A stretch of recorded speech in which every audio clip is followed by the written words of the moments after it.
Students हम बात कर रहे थे जो हमारे पास ब्लैक बॉडी रेडिएशन है उसकी कैरेक्टरिस्टिक्स पर। एक और लॉ, वेन्स डिस्प्लेसमेंट लॉ हमने पढ़ा कि इसमें जो मैक्सिमम इंटेंसिटी होती है, जिस भी वेवलेंथ पर मैक्सिमम इंटेंसिटी होती है उस वेवलेंथ को हम लैम्डा मैक्सिमम से डिनोट करते हैं, और जिस टेम्परेचर पर ये वेवलेंथ मिलता है हमें लैम्डा मैक्सिमम, उन दोनों का जो प्रोडक्ट है वो हमेशा कांस्टेंट होता है किसी भी टेम्परेचर के लिए।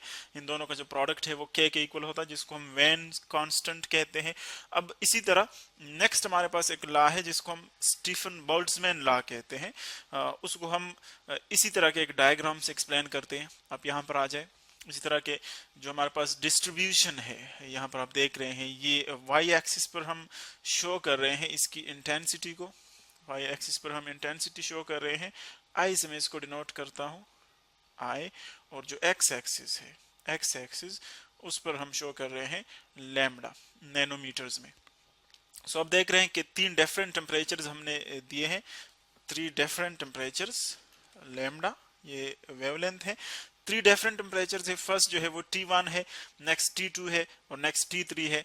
और ये जो ऑर्डर है इसमें सबसे हाईएस्ट टेम्परेचर वो T3 है, फिर हाईएस्ट T2 है, और सबसे लोएस्ट टेम्परेचर T1 है। सो आप देख रहे हैं कि सबसे लोएस्ट टेम्परेचर पर जो इंटेंसिटी है वो कम है, उससे हायर टेम्परेचर पर ज्यादा है, और सबसे हायर टेम्परेचर पर उससे भी ज्यादा। यानी जितना आप टेम्परेचर इंक्रीज करते हैं उसके साथ साथ इंटेंसिटी की वैल्यू भी इंक्रीज होती है, और जितनी इंटेंसिटी की वैल्यू इंक्रीज होती है, जितना आप टेम्परेचर इंक्रीज करते हैं, वो आप देख रहे हैं कि जो लैम्डा मैक्सिमम है उसकी वैल्यू कम होती जा रही है। यानी इस टेम्परेचर पर देखें, ये लैम्डा मैक्सिमम की वैल्यू है इस टेम्परेचर पर।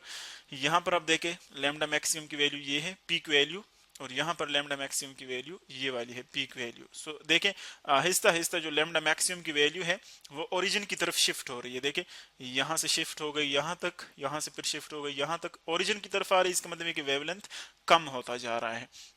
सो ये तो हमने पढ़ा। अब जो यहाँ पर एनर्जी इमिट होती है, एनर्जी एक्चुअली जो इंटेंसिटी होती है वो हम किस तरह डिफाइन करते हैं। अगर आपके पास एक एरिया है, सपोज एक एरिया है, यूं आप कंसिडर कर ले, फॉर एग्जांपल ये 1 मीटर स्क्वायर एरिया है, ये आप कंसिडर कर ले 1 मीटर, ये आप कंसिडर कर ले 1 मीटर। सो ये इसके अंदर जो एरिया होगा वो 1 मीटर स्क्वायर होगा। एरिया इसका होगा A is equal to 1 metre squared. अब अगर आपके पास एरिया 1 मीटर स्क्वायर हो और टाइम जो है वो 1 सेकंड हो, 1 सेकंड, सो फिर इससे 1 सेकंड में जो एनर्जी यहां से पास होती है इस एरिया से, उसको हम इंटेंसिटी कहते हैं। यानी आप यूं भी इसको डिफाइन कर सकते हैं इन सिंपल फिजिक्स, आप इसको यूं भी डिफाइन कर सकते हैं, energy energy transmitted in unit area A in unit time T second. यानी फॉर एग्जांपल 1 जॉल एनर्जी जो है वो पास हो रही है 1 मीटर स्क्वायर से 1 सेकंड में, तो इंटेंसिटी जो होगी वो यूनिटी की होगी, 1 के इक्वल होगी।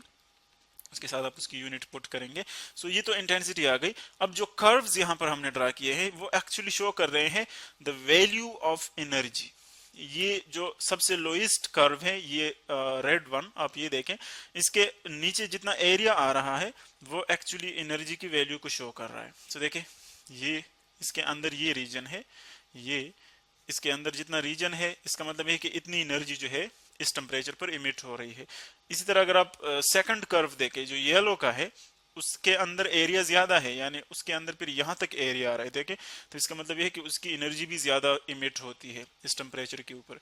इसी तरह अगर आप T3 देखें, इसके अंदर इतना एरिया है, इस कर्व के अंदर और भी ज्यादा एरिया है। तो इसका मतलब यह है कि किसी कर्व के अंदर, इस ग्राफ में किसी कर्व के नीचे जितना एरिया होगा उतनी उससे एनर्जी जो है वो इमिट होती है, उतनी एनर्जी जो है वो रिलीज करता है। सो एक्चुअली एक स्पेसिफिक वेवलेंथ की एनर्जी जो है स्पेसिफिक टेम्परेचर पर हम देखते हैं कि वो डोमिनेंट होती है। फॉर एग्जांपल अगर आप आयरन की एग्जांपल ले लें, आयरन की एग्जांपल ले लें, सपोज आयरन को जब आप हीट अप करते हैं तो आप देखते हैं कि इसकी जो जो कलर है आयरन का वो आहिस्ता आहिस्ता किसी टेम्परेचर पर आप देखते हैं वो रेड बन जाता है।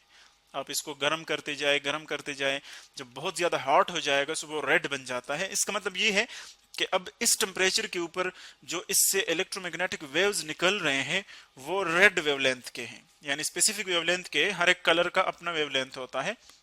इसी तरह अगर इसका कलर फॉर एग्जांपल येलोइश बन जाए तो इसका मतलब ये है कि उससे फिर जो डोमिनेंट वेव्स निकल रहे हैं, जो सबसे ज्यादा वेव्स निकल रहे हैं, वो येलो कलर के होंगे। अगर रेड है उसका कलर तो इसका मतलब है कि इस टेम्परेचर पर इससे जो सबसे ज्यादा वेव्स निकल रहे हैं वो रेड वेवलेंथ के हैं। सो जो वेवलेंथ ज्यादा डोमिनेंट होगा वही आपको वहां पर नजर आएगा।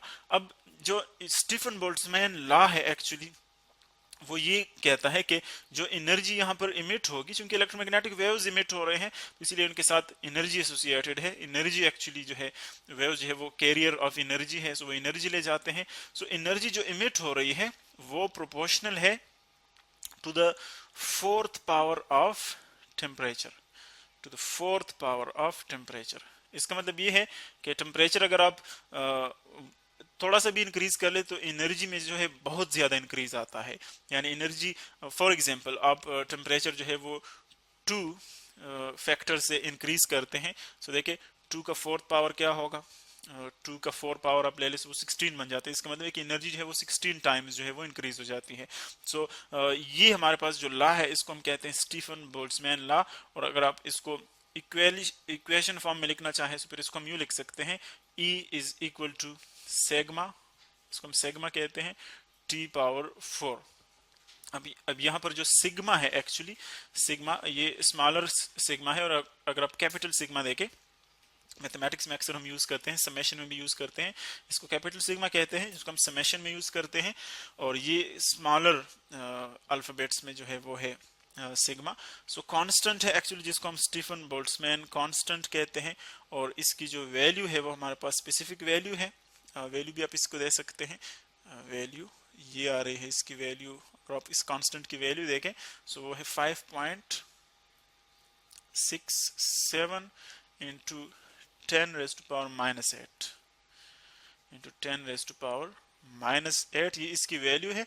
और इसकी जो हमारे पास यूनिट है वो है watt per metre square per kelvin power 4, watt per metre square per kelvin power 4, ये इसकी यूनिट है। सो इसको हम कहते हैं स्टीफन बोल्ट्जमैन कांस्टेंट। ये एक्चुअली स्टीफन बोल्ट्जमैन लॉ है हमारे पास सिंपल, कि जो एनर्जी इमिट हो रही है किसी भी वेवलेंथ के साथ जो एसोसिएटेड है वो डिपेंड करता है फोर्थ पावर ऑफ टेम्परेचर पर, यानी उसके साथ साथ उसकी जो वैल्यू है वो इतनी इंक्रीज होती है।